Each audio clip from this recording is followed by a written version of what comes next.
Consumers, what's going on? I got rumors. Let's get right into it. Fallout 4's first DLC that everybody really wanted to get their hands on, Far Harbor, has a release date, May 19th. That's right, you heard it here first. Link will be in the description to watch the trailer for it. And make sure you listen to the music when you have it. If you have headphones in your pocket, pull them out. Or if you're watching on your computer, tell everybody to be quiet and turn it up, because that eerie, creepily low piano is in there, and it really sets the mood. As you're looking at the trailer, you'll see different parts of the environment.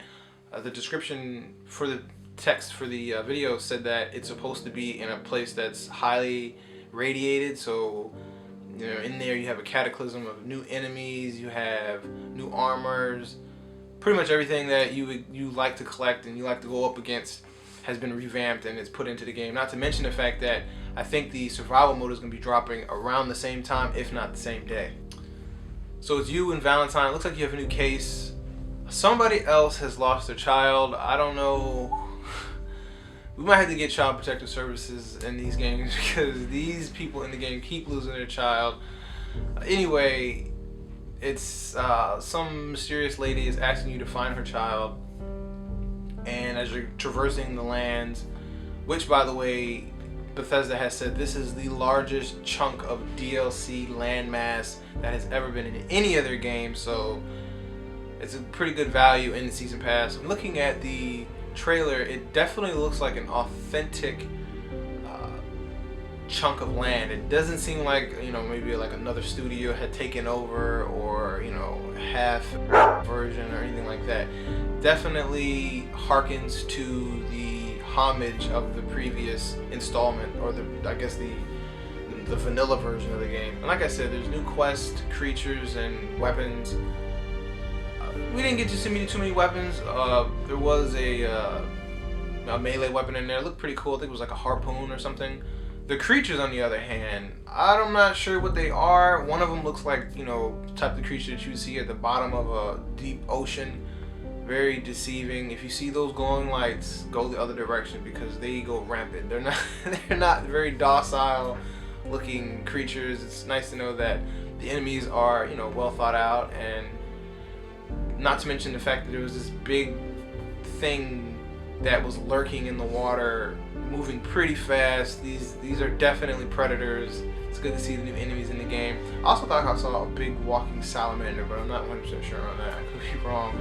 But it's definitely a welcome to the lore of Fallout, and it looks well fleshed out, and it looks like something that's going to be really fun to play. I'm not sure what exactly happened to Valentine, but he has all these needles.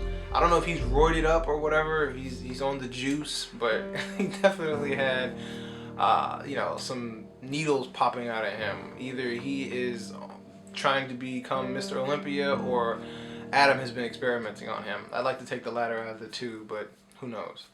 Overwatch's open beta has started 2 hours ago. You can officially download the game. It's 11 gigabytes, so get your space ready. It will be accessible from the 5th to the 9th. And the way this is going, I think it might be the first successful IP on Xbox and PS4 to be mostly an online game and be successful. We've seen Evolve, we've seen Titanfall, we've seen Destiny. You can pretty much chalk Destiny up into that online only category. And a couple others, and you know, it's really hard to argue the price for certain people that they should pay $60 for an online only game, when really it just depends on how much time you get out of it. If it has a story like Tomb Raider and I only get 20 hours out of the game, but they charge me $60, then you got another game that's mostly online, like say Overwatch, and you put 100 hours into it, did you not get your money back and then some? Both are great games. So think about that before you think about the fact that it's just an online game and you don't want to pay $60 for it. It's really the enjoyment and fun that you get out of said piece. With that being said, I did run a couple games. It runs at 1080p, 60 frames a second. It is completely hectic and chaos. There's all types of stuff going on. Shields going up, bullets flying by, some people running around. I think the Reaper has 2 shotgun slash pistol-esque type thing going on. Very engaging, a lot of stuff going on at one time. It is one thing to note though that the They said one of the developers, I was watching an interview, and he said that as the game goes on, depending on how crazy it gets, it actually scales down in frame rate or resolution, which is something that I've never really seen another game do before. Usually they run something and they'll lock it at that particular number, and if it gets hectic, the game starts stuttering, freezing up, and just goes to crap. So it's really cool to know that they gave us 1080p 60 frames a second on PS4 and Xbox One. Pretty much anything you want to run on PC. Hashtag master race. But for Xbox and PS4, it will be running at 1080p 60 frames a second, and it looks gorgeous. Some of the textures, I don't think they're really high resolution textures. I could definitely tell some of the blurry lines in there, but either way, looking at it from the actual in-game aspect, look very fluent, very smooth, and very quick at 60 frames. One thing is to note, this is not technically a MOBA. It doesn't, I mean, you get to change your characters after every, I mean, you can change your characters in the match. You could have as many of the single characters as you want. Let's say you want 5 Reapers out there or 5 McCrees.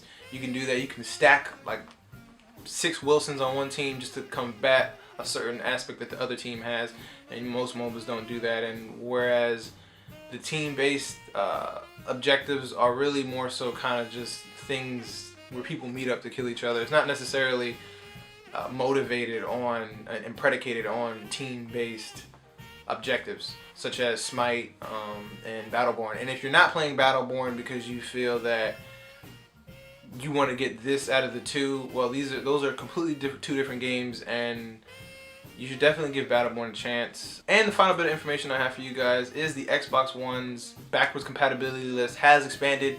This isn't the first expansion, but I think this is the one that's actually worth noting. Star Wars Unleashed 1 and 2 are available for backwards compatibility. You can play them now. Also, they are on sale for this month, so they are $4.99. Great deals. Play both of the games. They're very fun. If you haven't played them, I suggest you pick one of them up. $4.99. You really don't have anything to lose but $4.99. Also, if you don't get them now, when they go off sale, they will become $20 a piece. So definitely make sure you catch them now. Like I said, get one of them. They're very fun, and I guarantee you'll go ahead and get the second one. Anyway, that's all the information I got for you guys. I appreciate you guys watching this video. Stick around. I got a review coming out very soon for a popular product. I'll catch you guys in the next one. Peace.